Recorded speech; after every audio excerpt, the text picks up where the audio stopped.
Жаңа деген айттыңыз, буллингке қатысты жиі камераларға орнатылатын болады деп. Олар қандай әрекеттерді анықтайды? Детально былай ашып айта аласыз ба? Ерекшелігі неде болады?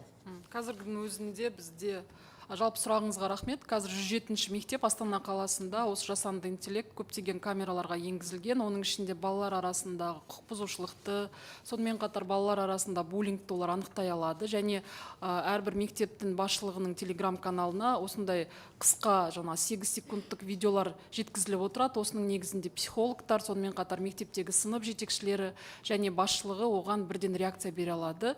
Біз бұны алдағы уақытта да жаңағыдай кең масштабировать еткіміз келеді. Өйткені жасанды интеллект жалпы оқу процесін жақсартуға бағытталуы қажет. Сонымен қатар мұғалімдердің жүктемесін азайтуға бағытталуы қажет.